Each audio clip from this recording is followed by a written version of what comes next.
In 2026, the United States intervened militarily in Venezuela, a nation holding the world's largest proven oil reserves. Historically, this is the exact scenario that sends crude prices to $150. Yet, the price of Brent crude didn't just stay flat, it dropped. Why? Let us begin by identifying the anomaly. Standard geopolitical theory dictates that when a major energy producer is invaded, the risk premium skyrockets. We saw this in the 1970s, in 1990, and in 2022. However, the 2026 intervention in Venezuela produced a market reaction that was statistically non-existent. To understand why, we must look past the headlines and examine the logistics of the ocean itself. The market did not react because the system was already saturated. We are currently witnessing a phenomenon known as the floating buffer. Normally, the oil market operates on a just-in-time basis, but leading up to this conflict,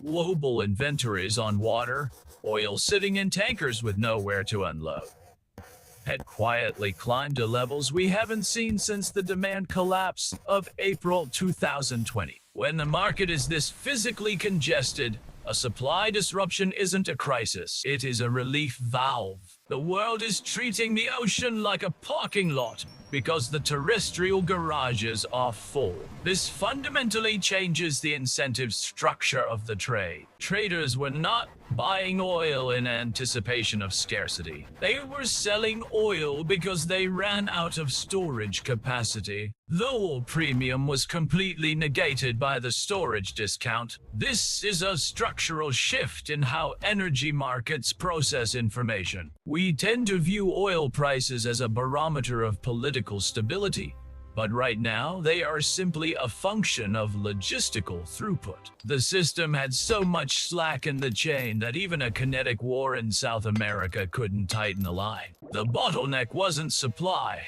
The bottleneck was the physical inability to accept more molecules. This is the first lesson of the new energy paradigm. Physics overrides politics. When the tanks are full, the feared trade dies. Now we must zoom out to the Atlantic corridor to examine the second anomaly, the failure of the European Union's $750 billion energy pledge. The political narrative was that Europe would pivot entirely to American LNG to secure its future. The reality, however, is determined by a simple equation. It comes down to the spread, specifically the price difference between Henry Hub gas in the US and the TTF benchmark in Europe. There is a hidden mechanism here, a kill switch that few observers discuss. For a cargo of liquefied natural gas to move from Texas to Rotterdam, the price difference must cover three specific costs: liquefaction, turning gas to liquid, shipping, the tanker rate, and regasification, turning it back to gas. Historically, this requires a spread of at least $4 to $5 per METU. In 2026, due to the demand destruction we previously analyzed, that spread collapsed below the $4 threshold. This creates a hydraulic lock in the system. It does not matter what treaties are signed in Brussels or Washington. If the spread is $3.50, the trade is a guaranteed loss. The incentive structure forces us exporters to shut off the valve. We are seeing this play out in real time.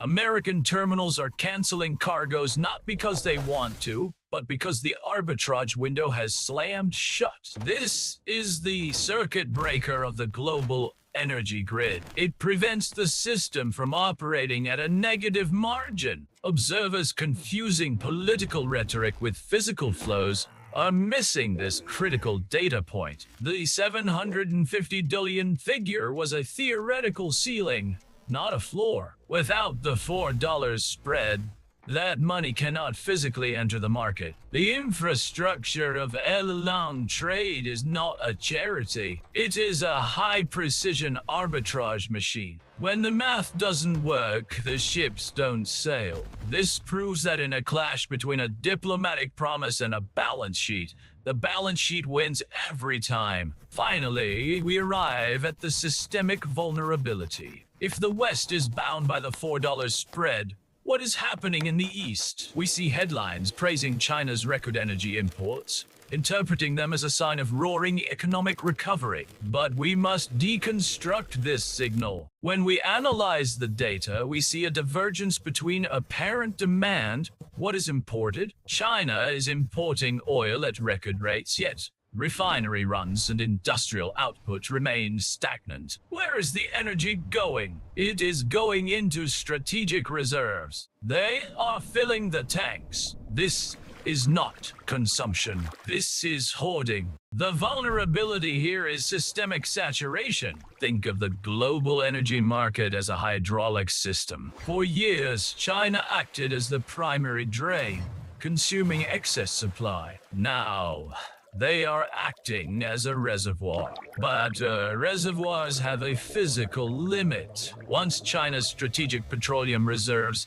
hit 100% capacity, which our models suggest will happen within the next quarter, that demand wall disappears overnight. When you combine these three mechanisms, the floating buffer absorbing war shocks, the $4 arbitrage killing us exports, and China's artificial demand via hoarding, you get a terrifying picture for producers. We're building a massive supply glut with nowhere to go. The system is losing its elasticity. The consequence is not just low prices, but a breakdown in the logistical flow of energy. We are moving from an era of energy security defined by scarcity to one defined by storage capacity. The next crisis won't be running out of oil. It will be running out of places to put it. The mechanism is set. The tanks are full. The only variable left is time.